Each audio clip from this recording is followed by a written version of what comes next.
You're a podcast listener, and this is a podcast ad. Reach great listeners like yourself with podcast advertising from Lips and Ads. Choose from hundreds of top podcasts offering host endorsements, or run a reproduced ad like this one across thousands of shows to reach your target audience with Lips and Ads. Go to lipsandads.com now. That's LIBSYN ads.com. So the Secret Garden, we opened in August of 2020, and since opening, we've been fully booked for at least 2 years in advance. So our bookings have been phenomenal all the way through. So to try and get in is very difficult for most people at the moment.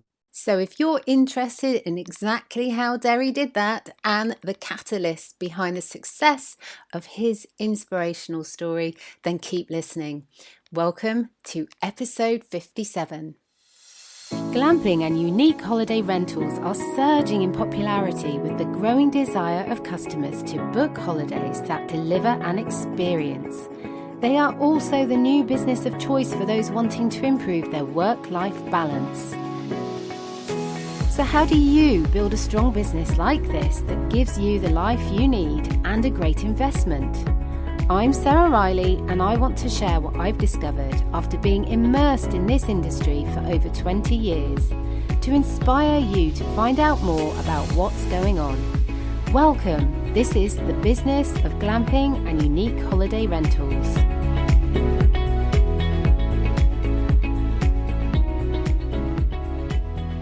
Thank you so much for joining me, Derry. It's brilliant to have you on. But I wanted to get you on because I've seen you on various things on the television, which is impressive in itself. Yeah. There's a lot of glamping business owners who would give their back teeth to be able to have the opportunities that you've had. So we'll dive into that in a little bit about how you managed to open that opportunity up. Mm-hmm. But I want to get an idea of the timeline of when you opened and how that all started. And I understand you started from, say, a little thing that you just put up and decided to then go through the planning process. Tell me from the beginning, how did it start?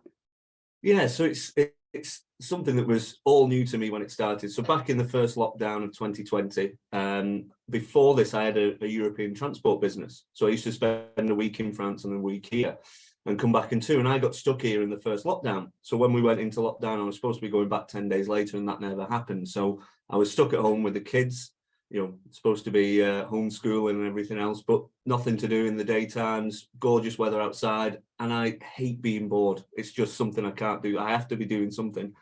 So the first night we camped out, me and the kids camped in the garden. Great. Next morning, woke up like you do when it's camping, and it's, dewy on the grass and everything else. It's like, it's a bit miserable in the morning. So I thought, right, let's build a deck to camp on for the second day.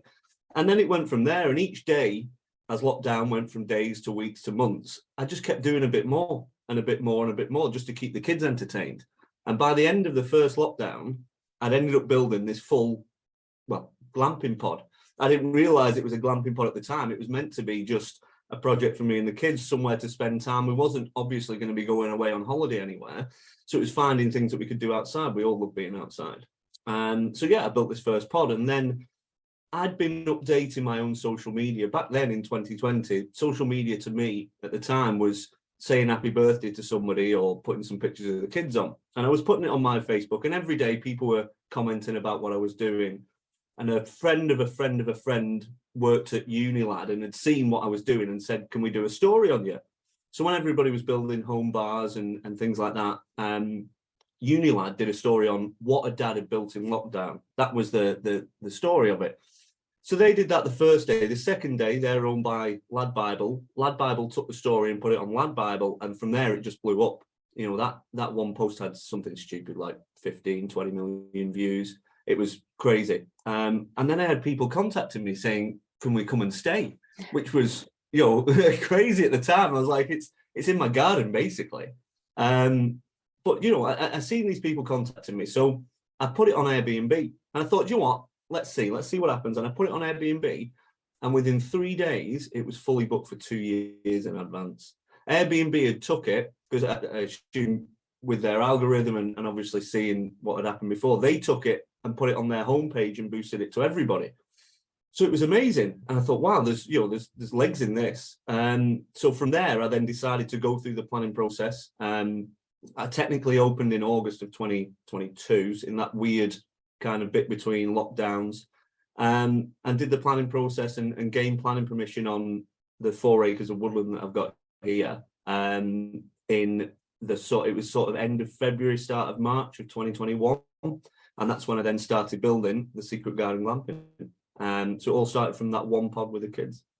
That's crazy. And so, I mean, the fact that you did that with the children as a single dad, yeah, unexpectedly, and it's that I've got children, I know how hard they are, I know how much time it takes, especially as you were doing the homeschooling at the time as well. And I mean, my mouth is dropping open from everything you've just said there. And actually you started a business that is very successful right now. So how did you manage that with the children?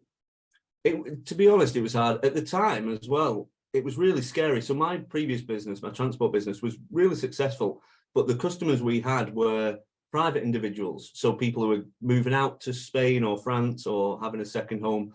So in that first lockdown, within 3 days, my whole business collapsed and I had no business. We had no income coming in. In fact, in that first lockdown, I had to sign on for universal credit because I had no income coming in. And to be honest, it was just, I was trying to every day find something that would distract not only me, but the kids as well, because the kids will know if I'm down about something or upset about something. I mean, they're only little at the time. They were 6 and 8. But I wanted to try and keep us busy and keep our minds occupied. And it's always a juggling act, but with my two, especially my son and my daughter, both love being outside. It's the reason I bought this property. Is the property was horrible, but it came with 4 acres of woodland because I wanted to spend more time outside with the kids and finding things to do, literally exploring the woodland. And it is a lot, I'd spend from 6 in the morning till 10 at night, building stuff out there and sorting the kids out and doing the homeschool and everything. And it is a lot. And it's been a lot for the first 12 months, especially. It was literally just me doing everything. I did all the building, all the social media, all the emails, all the bookings, everything. And I barely slept is the top and bottom, but it was all to get to a point where we're at now, where we can take people on and expand the business more, and it becomes a lot easier, although it comes with different stresses there. So there was a huge amount of stress that was felt across the whole industry, in the glamping industry, because of that time. Very similar to you, lots of other businesses just were halted, and people like yourself were thinking, is this it? Is my business gone now? A lot of people, probably sat down and maybe got a bit depressed, maybe just thought, I'll wait and see what happens. But you were very, very motivated and active to do something about it. I mean, where does that come from? Is that something that runs in your family, or is that just something that's in you? Yeah, no, to be fair, it is. It comes from my dad. So my dad started his own business. He actually started his business with £25, and he dug my grandma's back garden up to get clay, and he got some motors from a junkyard to build a gnome. So any Christmas grottos you've seen in the UK, at shopping centres and things like that, any you've ever seen with my dad's, he started it and came up with it all. And he did sets for TV shows and movies and rides for Disney. But he built it all up from a little garage in Goulburn, sort of 10 minutes from here, with £25 because he had the motivation to do something more. And that's always been run through me and my brother. We're both in the same. We've always wanted to do something. We're not we're for sitting around, kind of on our hands. If something happens, you have to kind of roll with it and try and be creative and come up with different ways of doing things. And that's exactly what I've done here. And it is, it's scary and exciting in equal measure. So whenever I'm doing anything, I'm always passionate about it and I love doing it. But then you do have that fear factor of, is this going to work? Is it going to do well? Even now, even at the size that we're at now, it's still there. But I love that kind of balance of the two. Because there is a lot of investment at the beginnings. It's one of the mistakes people make when they're thinking about setting up a glamping business. They think, oh, that should be cheap. I should be able to set that up quite easily. Bit of canvas, a little bit of this, a little bit of that. and that's not the case. It's cheaper than bricks and mortar for sure, but it still needs investment. And that must have been quite scary at a time where your business had stopped and all income had stopped. How did you get yourself over that kind of confidence thing of, yes, this is where I should be spending my money right now?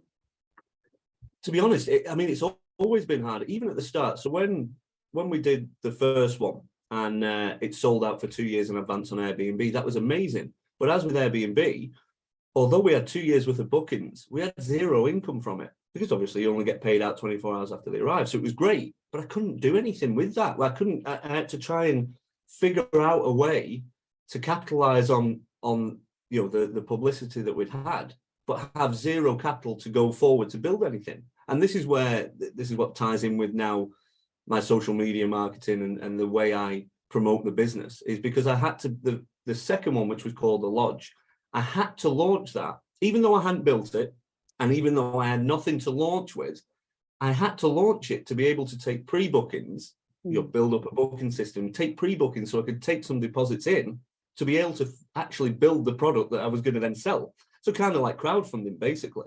And it was trying to work out whether I could get to the finish line in the first place, and see how to be able to do it. Because as with everything, your banks and lending and everything else, nobody wants to help you. At the start, if you've got nothing to go with, nobody, and it absolutely grates on me all the time. It grates on me now even more, because now we're doing great and it's been a success. Everybody wants to jump on board. Everybody wants to help you out. But you do, where are they when it's at the start and it's not there? And it's hard to prioritize where to go, but I had to try and work out which was going to be the best kind of direction. That was a lot harder when we actually got the full planning permission and went into the woodland, because that was literally starting again. That was everything from infrastructure, power, water, waste, septic tanks, footpaths, lighting, everything, where the first ones were relatively easy because they were near the house.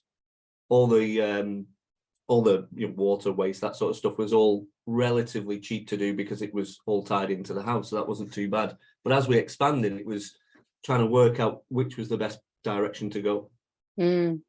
I think what you're talking about there, about the crowdfunding style launch that you did, I mean, this is something that so many other people really struggle with. I need to do this, I can't do that till I get some funding. How am I going to get my funding? No one's going to support me. There's no bank out there that will invest in something that doesn't have either assets or something that they can, put their loan against.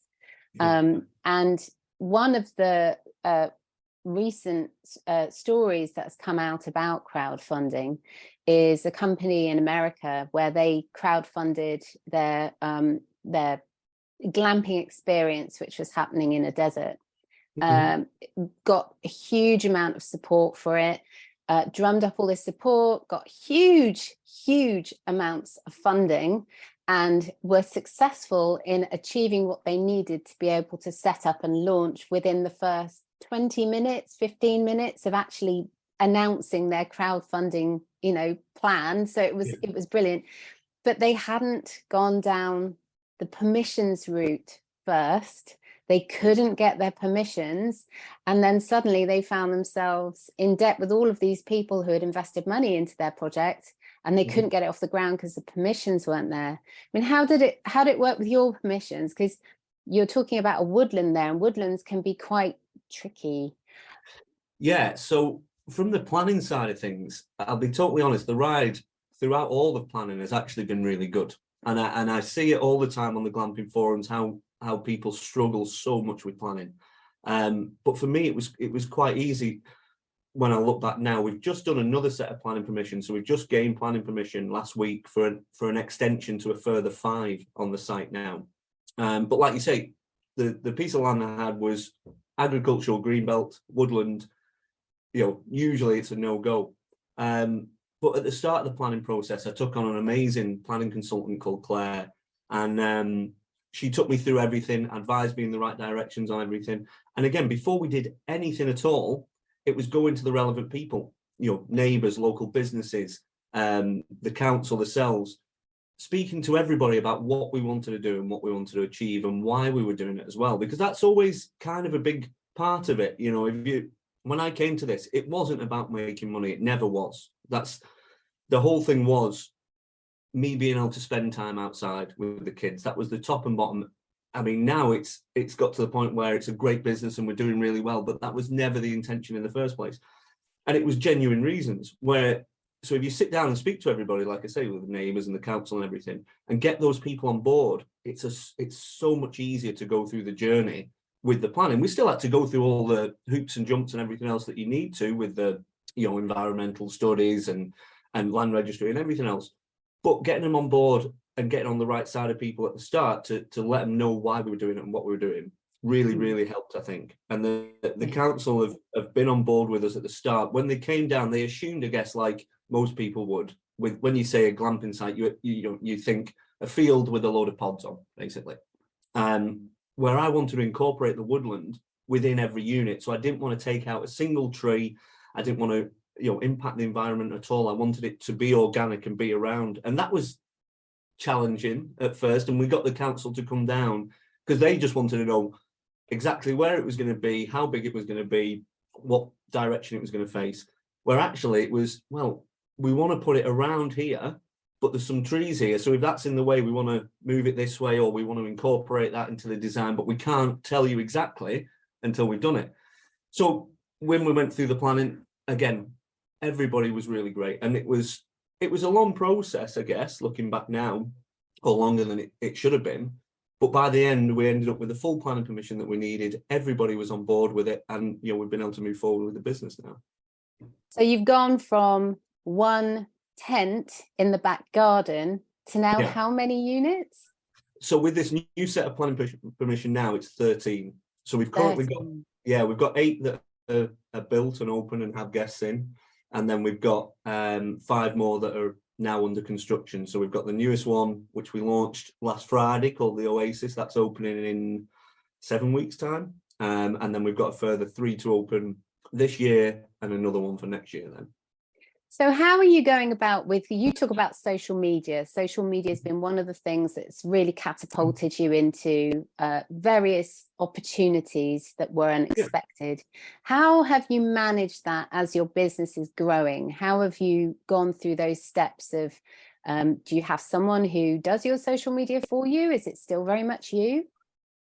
So again, I kind of mentioned it at the start. The start for me as a business, social media was nothing. It didn't really mean anything to me. I didn't know much about it. I didn't know about algorithms. I didn't have an Instagram account or TikTok account. I had Facebook, and that was it. But one thing that I like doing is I like learning. Anything that engages me or anything I get excited about, I want to know everything about. And it's like a game. And social media, although I don't like social media personally to use, it's not. Because now I know the darker side of the background of how it works. I don't like the principle of it. I know I need it as my main driver for the business.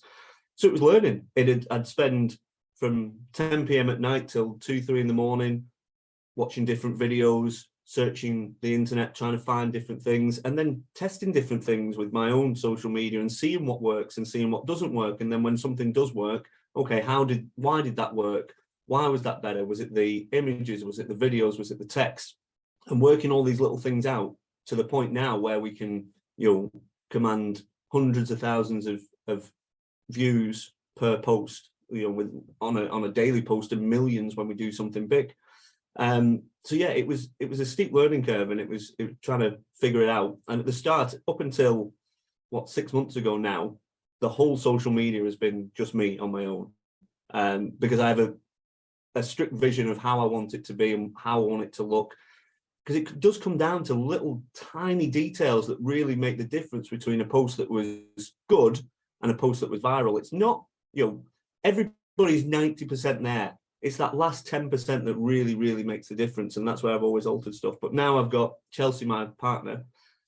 She started doing the TikTok for us, and then Instagram stories, and she now runs all the social media side of the business now. Although I still sit and go through the posts and kind of have my input on which direction I want to go with different things and scheduling, that sort of stuff. But again, as we've got bigger now, I've had to delegate different things out, because there's no way I can do everything on my own anymore. So is that for you now? Is it a team of two, or do you have other people helping you with the build? How does it all work now? So now we've just taken on a new member of staff. She starts today, actually. So we're now up to 14. So we've got myself, obviously who's running the business. I've got Chelsea, who does all the social media. I've got Gemma, who's our site manager. She then has 8 cleaners underneath her. I have my mum working in the business. She she does what she wants. She wanders in and out and comes and does things. We then have Reedy, a good friend of mine who we took on about a month ago now. So he's now customer relations, but also along with my side doing the building. We have a full-time groundskeeper, Paul. He's great. He does all the maintenance and that sort of stuff as well. So yeah, it's really, building more and more as we go along now. So it's quite interesting. A lot of people that I work with and that I communicate with in my various networks, that they often talk about, I'd love to grow. I'd love to grow my business. I'd love to get bigger, but I just can't cope with it, with the time, the management, the things that I'm doing. What do you think comes first? Employing the staff to relieve you of those things, but obviously that means it's an investment, a financial investment, or is it really to push yourself for a while until you've grown enough that you can actually pay for the staff? Is it better to go first before you've got to the point of breaking point, or in your opinion, how has that worked for you? So do you want that was one of the hardest steps that I've done in this entire business, is letting go of parts of it. But then also, like you said, it's finding the right time to do it. So for me, it's neither of those two. It's literally bang in the middle. So the hardest part for me was when I took on Paul. Now Paul as a full-time groundskeeper and maintenance and stuff, I knew it was going to be expensive for the business. And I couldn't really afford it, is the honest answer. So when I took him on, I couldn't really afford it, but I knew if I did take him on, then over the next 6 months is probably when I was going to need somebody. So before I got to the point of needing somebody, I took him on and took the hit then, and it worked. I couldn't believe how much it worked out, because what I didn't take into account was I just saw the physical things that needed doing each day, whether it be the changeover, the washing, the toilet seat that needs fixing, the light bulbs that need changing. They're all physical things that need doing each day, but I didn't take into account the time it would free up for myself to be able to push the business forward. And each time I've taken on a member of staff, especially in a more prominent position like Chelsea with the social media or Gemma with the site management, I've been able to step away a little bit from the business and go, and do, like they say, bigger picture things. So I'm thinking on a daily basis now, instead of, I need to go and get that toilet seat from B&Q, or I need to repaint one of the walls. I'm thinking, right, what contacts can we make today? What units can we build next? Where can we advertise next? What can we do on social media better? So my mind, all the cloud was like lifted, all the fog had gone, and I could see different things in the business. And then as I push the business forward a bit more, I always take the hit before I need to. And yes, it is a financial hit and it's a struggle, but it's the confidence I have within the business now to know that in the future it will pay off. It might not do now, and the wage bill now and some of the staff, to be fair, are on more than I am, because I'm still not taking that wage or the kind of benefits from the business as it is currently, but I know I will do in the future. And that's the point I want to get to, is always down the line, 2, 3, 4, 5 years down the line, as opposed to what we're doing today or tomorrow. That's the whole thing of freeing up the captain to be the proper captain of the ship, and to know which direction you're going in, where are you steering towards, and also where the money is, because you got to be thinking of the money, haven't you? You've got to be generating the money, and that's ultimately your decision. How am I going to get this business generating more revenue? That's the thing. So I kind of seen it quite early on, that a lot of pitfalls, especially within glamping, is people get stuck within the businesses. I could have quite easily been stuck doing changeovers every single day and fixing bits on the site, and it'd take up my whole day easily without trying, let alone trying to do social media, trying to do marketing, doing different TV shows, or promoting the business in different directions, whatever it might be. I could see that really early on. And now that that I've stepped away, and the more, as I said, the more I step away, you do focus on what you should be doing within the business, and that's what then makes us drive it, further forward. Do you think that your background as doing your business before has really helped you hit the ground running with this business? Yeah, massively. To be fair, I mean, within any business, they all run typically the same. You've got a product and you need to sell it, or you just service that you want to offer to people, and so they all run very similar. So I've been within businesses again from being younger, seeing what my dad used to do.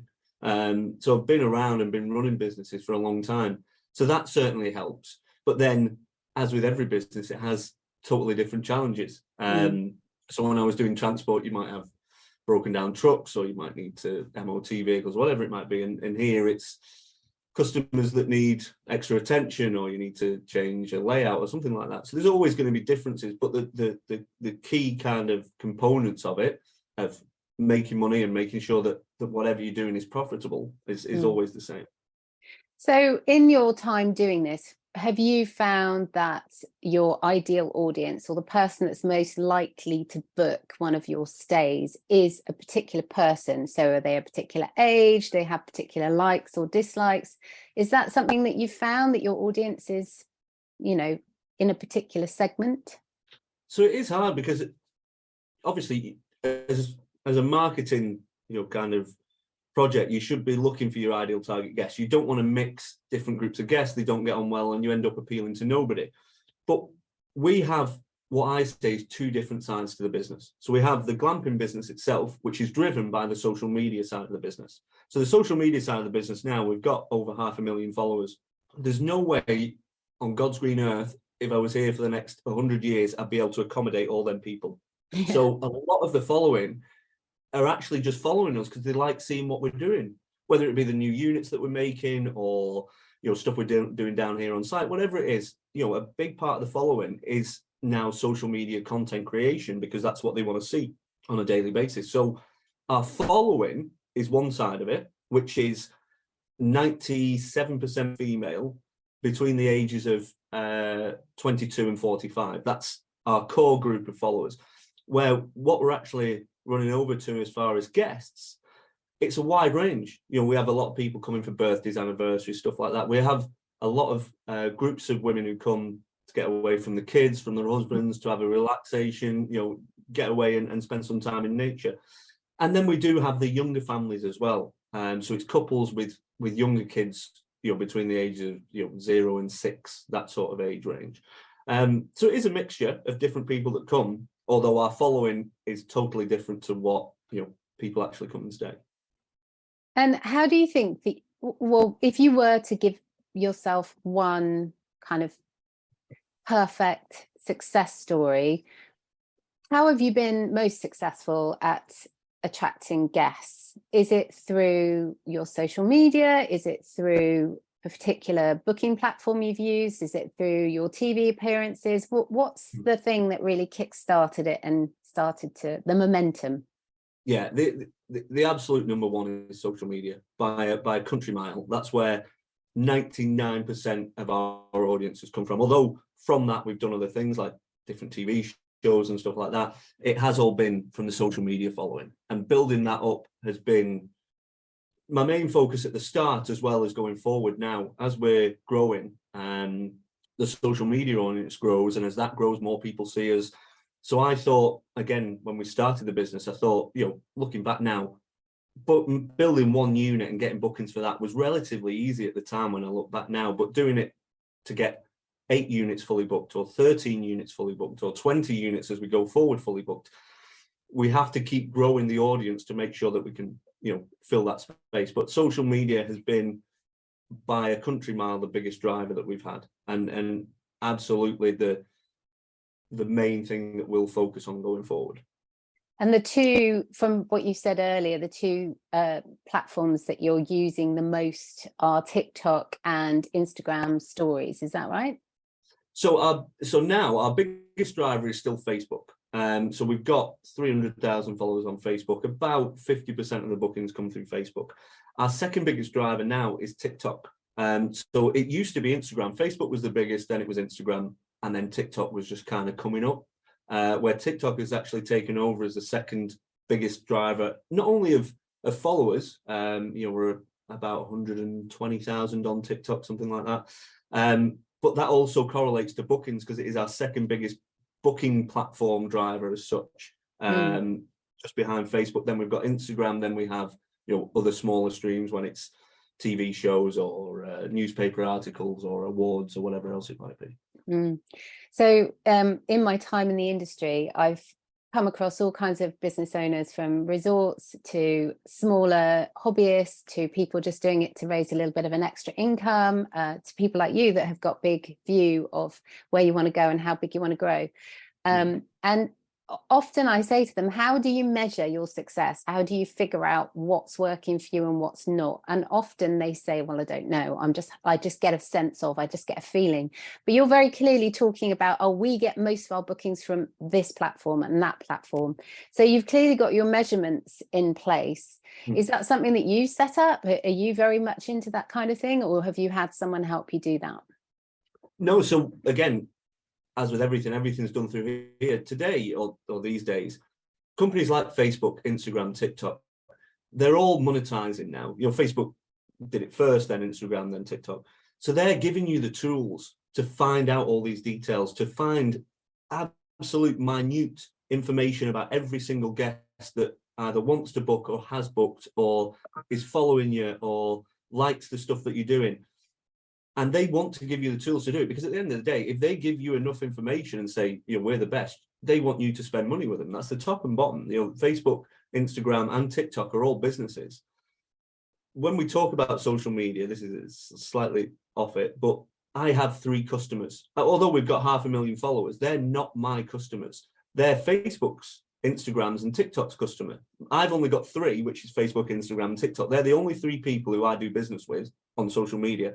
And then they promote me to their followers.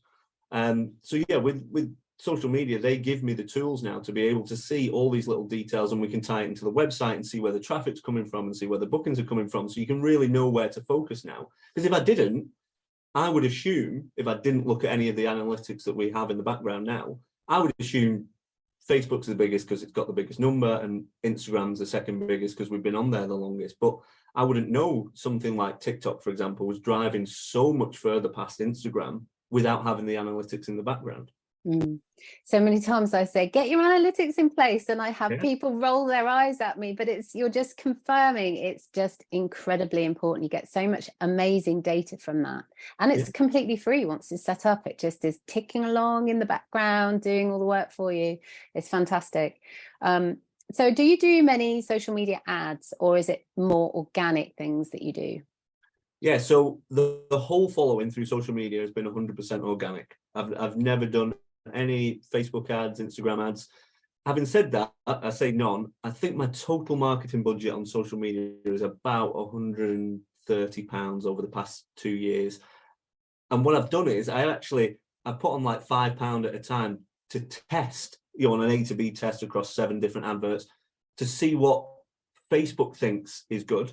Because at the end of the day, as I said just a minute ago, Facebook is my customer. All I'm trying to do is impress Facebook, and Facebook will show it to their customers. And the more I impress Facebook, the more customers they'll show it to. So if I know on an ad set that Facebook thinks ad number 3 is really good, then I know that's the content or the type of content or the type of wording or the hashtags or whatever it might be that I need to use in my organic post to make Facebook see it better. Is the top and bottom. So I use it as like a little testing platform. That's exactly what I used to do with TikTok. So when TikTok first came on board, we'd use TikTok as that sort of ad testing area. So we could see stuff that worked on TikTok, and we'd take that and put it on Facebook and Instagram, which should also do well. So it's all about testing different things. And that's what I do use ads for, as a general kind of thing, not for marketing itself. And do you think that you're getting much organic traction now? Because there's been a lot of ups and downs with how much platforms like Facebook will actually show you without you having to pay for it to your own audience. Is that something that's concerning you at the moment, or is it okay? No, you're absolutely correct. It's dialed it down massively now. Facebook, again, because they were the first ones come along and do it. They are now about advertising. So it's really, really hard to get to the point we're at now organically. It may be near impossible to do unless you have something outstandingly different to anything else that's ever been done. Then it's really hard to get there. So we were really lucky to get to this point before that happened, 2-3 years ago, when it was still able to do it. That's why I like TikTok as a platform now, because TikTok is very similar to what Facebook was, pre the ads push. Because TikTok is all about discovery at the minute. So they're trying to build their algorithms and find what people like so they can monetize it down the road. And they're already starting to monetize it more and more, but it's still in the background. So you can still get massive organic reach on TikTok, where you can't really get that anymore on Facebook. Although, because we've got such a big following on Facebook, 300,000, our general day-to-day posts still get in excess of 100,000, reactions per post. So because we're so big, we still, although it's still only a smaller percentage, it still works out for us. But then on a smaller scale, it'd be really hard to push on Facebook and Instagram without having that big reach in the first place. I have the privileged opportunity of analysing a lot of people's ability to book, where their bookings are coming from, stuff like that. So I do a lot of projects where I'll look at the data behind the scenes. Yeah. So I kind of get to see the trends across the board. So multiple businesses in multiple countries. And yeah, Facebook, even on for businesses where Facebook, they haven't got as many followers on Facebook. Facebook always seems to bring the people who are eager to look, eager to click through and find out a little bit more. So it's quite interesting, but definitely Pinterest is one that you might want to look at as well. So I'm assuming on your social media, you share things like your epic breakfasts, which I think are absolutely delicious and amazing. Would you share other things? What kind of theme of things do you share on your social media? I mean, people can have a look at your social media and have a look to find out, but what's the general theme? So the thing with especially Facebook now, this is kind of goes back to the Facebook TikTok thing. Facebook, we are kind of limited on what we can put on there now, because we've narrowed down to a point where we know exactly what a post needs to say, what hashtags it needs to have, what content it needs to be for our following to want to see it. So although we can put, today, for example, we're having our new 100% renewable battery storage extended. So we're doing more with it in solar. And I'd love to put that on the social media, but the post will bomb. Our followers don't want to see that. They don't want to see what we're doing in the background. They just want to see the amazing new unit when it's all done and all shiny and sparkly and looks great. So our social media is very much pointed at, as I said, the social media side of the business, which is creating content around the pods themselves, about how each one's individual and trying to get new photos and new content of that side of things. It's hard to find because there's lots of content that I'd love to put out, but I just know the audience won't react to it. And then we have the issue of Facebook. It's a build-up thing. So whenever we do any social media campaigns, which will be for the Oasis, for example, that launched last Friday, it's a 3-month plan to build up each post to stack on the next one, on the next one, on the next one, to end up with that one at the end that goes viral. So we're very specific on what we put on social media, which is to do with what people want to see. And then any other content can go onto the website. That's where if people do want to see what we're doing in the background, then they can look through it on there, which won't have an impact on our social media standing as such, because it's a ranking system. That is the top and bottom. If Facebook deem our content to be good and other people deem our content to be good, they'll push it for us. So it's very hard. We've got to be very careful on what we put on social media to make sure that our following are happy with what they're seeing, which is it's a shame, because I see so many people putting amazing content out about different things that they're doing. It might be different projects they're doing around the glamping sites, but as soon as I look at them, I know instantly that that's not going to get any engagement, and that's going to be a detriment to the social media side of the business, which is a real shame. You've got to play the game with them. Like, as I said at the start, I don't like social media, but I know it's a tool for driving the business. And so when you are on social media, do you ever check out what your customers are sharing using, no doubt you've got a hashtag of your own? Yeah. Do you make that particularly easy for them to share things, and do you monitor that? Yeah, well, that's been, one of the main drivers. So the question I get asked a lot is, do we work with many influencers? The answer is not really. We have people contact us 10, 15 a day, probably, an influencer from a different market wanting to come and do. And we have done stuff before, but it's never really made any difference to us, because content these days is, again, back to TikTok, they've proven the point. People want genuine content and they want genuine reviews. They don't want somebody to be paid, I don't know, £1,000 to come and stay and say it's great, because you're just paying them to say that. They want customer feedback, and they want them, genuine photos and videos. And that's what TikTok is. It's authentic. So when customers come, and this is where we've done really well, every customer wants to share what they're doing here. Whether it be, we're giving them opportunities to share photos in front of the neon signs or the hot tubs or the bar areas or whatever it might be. And they're authentic and genuine posts. So the friends of theirs, you'll see those, the 50 or 100 friends that they have on Facebook, will take that as a genuine review, and they're more likely to book with us, as opposed to an advert that we could post out to 100,000 people on Facebook, and I'm paying for that, so they don't believe that anymore.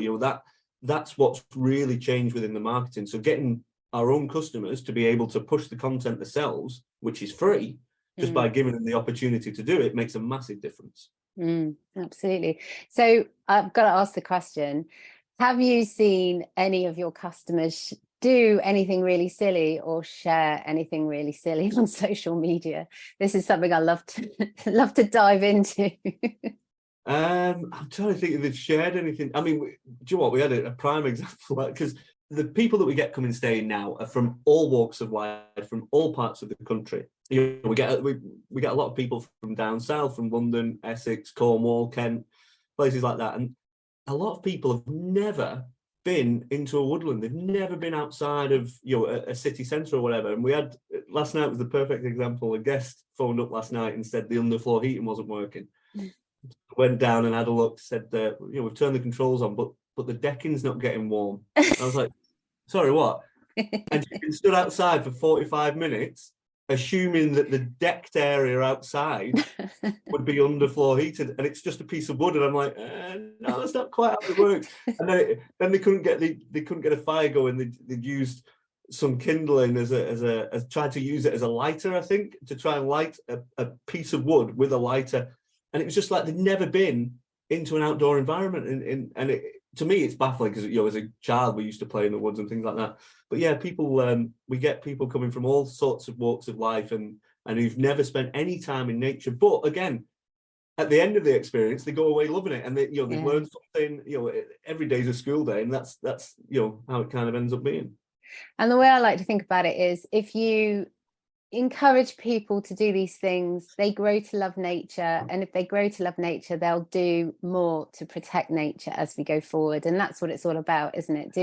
Doing things which are a little less impactful in the environment, and maybe educate a few people on why it's so important to protect our world and our earth. I love that story. That's fantastic. So what do you think it is specifically about what you offer that people like, your guests like? So the main thing that they like, again, this came from COVID, and I'll be honest, that was really lucky at the time. So when I did the unit, it's totally enclosed. So a lot of units that you'll find across the country are either in a row across a field, or they're very close to each other, and they're overlooked by other sites. So each unit's totally enclosed, so it's not overlooked by anybody else. So it's your own piece of the woodland. It doesn't feel like you're sharing it with anybody else. And when COVID came along, obviously that was, people were looking for spaces that were on their own without shared facilities. People were scared about being around other people at the time. That was the reason for it. Where now it's more that they can come away and come to a site like this and spend time in the woodlands and feel like it's theirs. That's the main part, or the main experience that we offer, is to be able to offer it just for them. So you get this exclusivity. You see it a lot now, people, I don't know, with private jets or private villas or whatever it might be, because people want their own space. And that's kind of what we give them here on a smaller scale. and it's not necessarily their own space because there's 8 other units within a 5-minute walk of each other, but it feels like it is. And it's all about that feeling. If you feel like you've got your own space, you're far more relaxed, you're far more there's far more potential for you to enjoy yourself and have a great time and spend, whether it be with your loved ones or your kids. If you feel like your kids are safe and you can relax, it's getting that stress away. So I think that's the main thing when guests and customers come. That's the thing that they're looking for, and that's the thing that they're going away with as a kind of main point.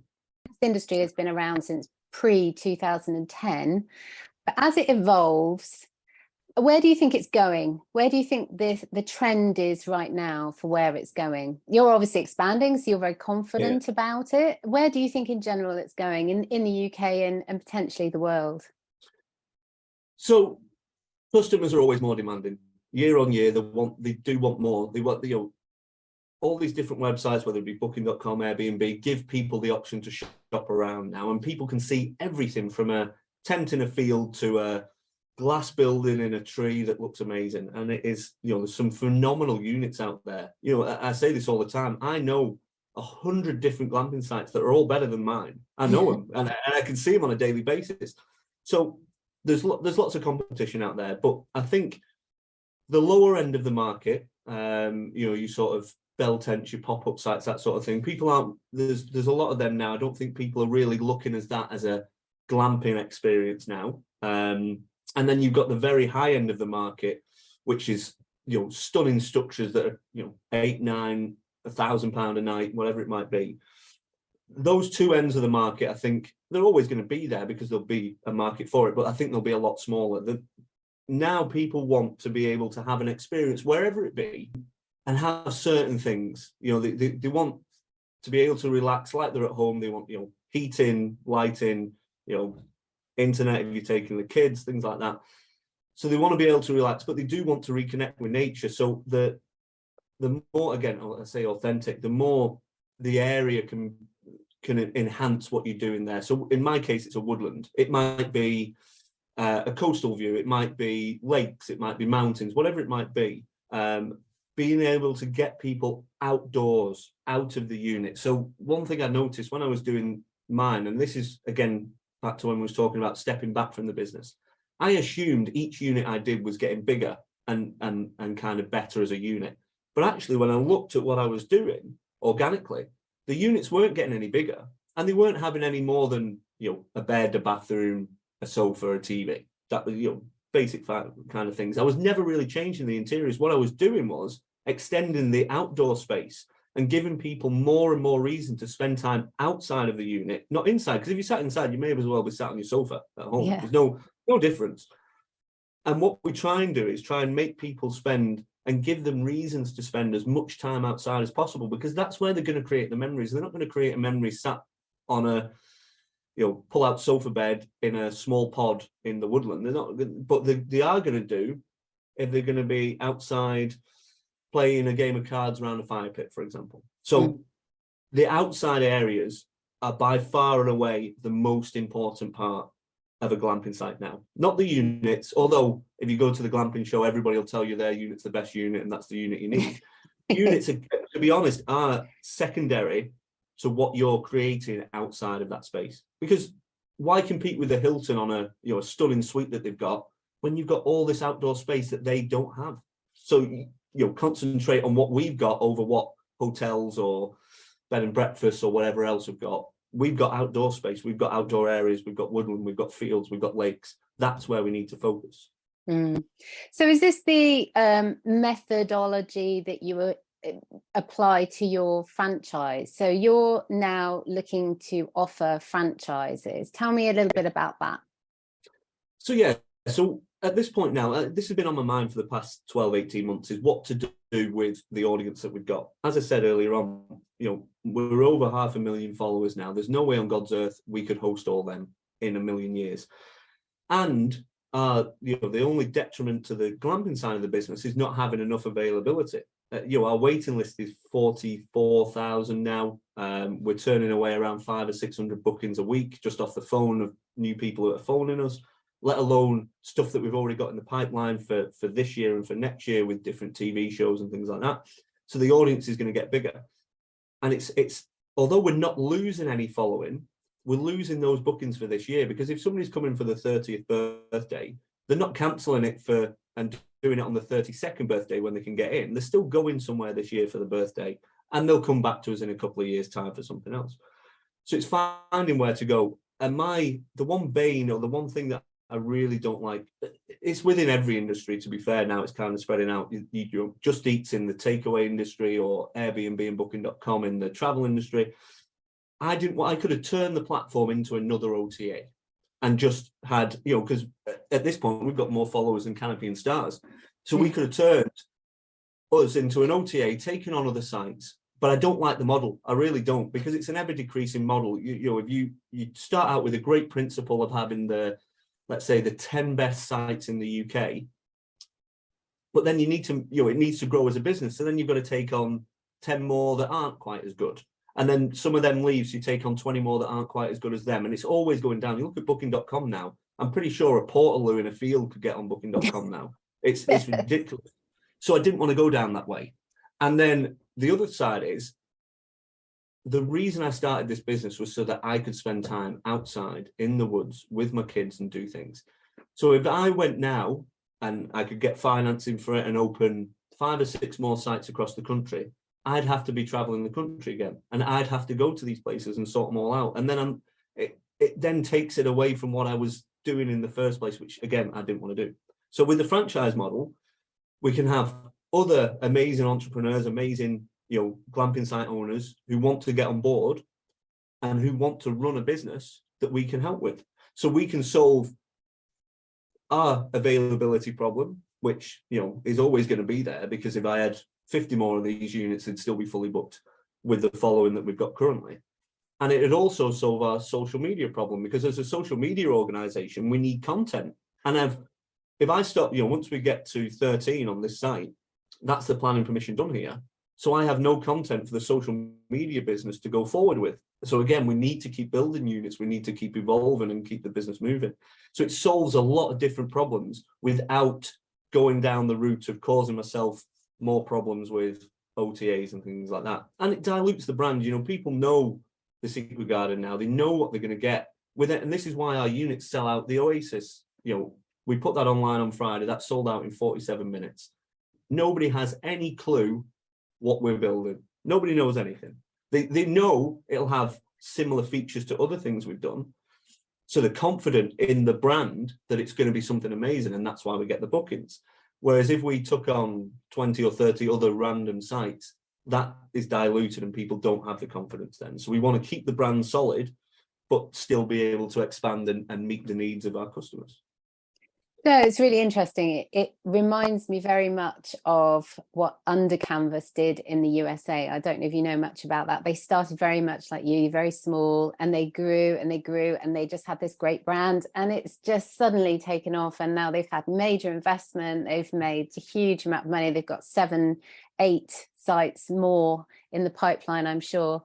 So I mean, it's fantastic what you've built there, what you've started. I love the ethos. You are not willing to be distracted from what your aim is, which is to be outside, spend time with your kids and your family and your loved ones, and just say, well, I'm running a business, but I don't have to do all of this on my own.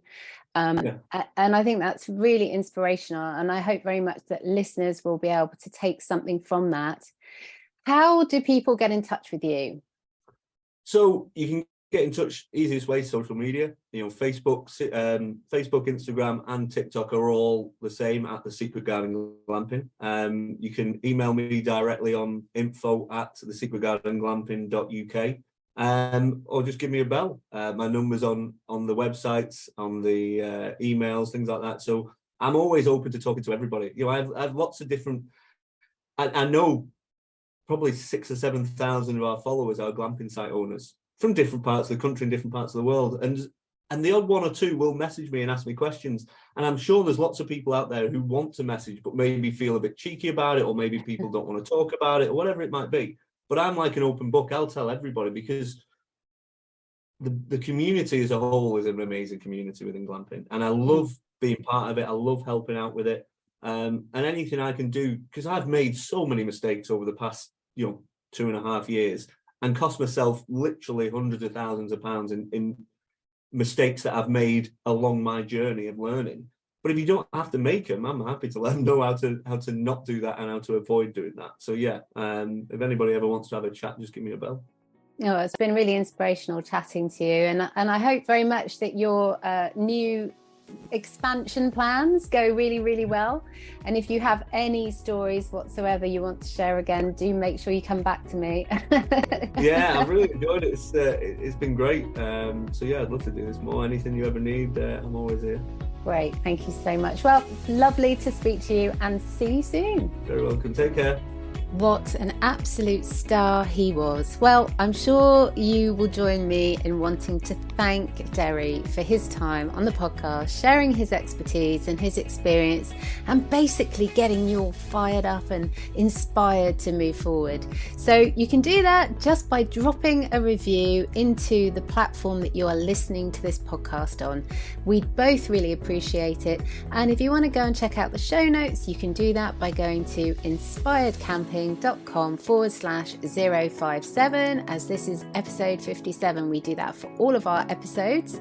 Or you can check out all of the podcasts and all of the platforms that they're on over on inspiredcourses.com. That's where I have all of my masterclasses and lots of lovely support there, where you can get all the answers to all the questions that you've got. Derry's even agreed very kindly to come into my club and to give some extra details, some juicy details about exactly the steps he took to get the success he's had. So, without further ado, make sure you subscribe to this podcast so that you don't miss out on future episodes to really get your inspiration bubbling. Take care, see you soon.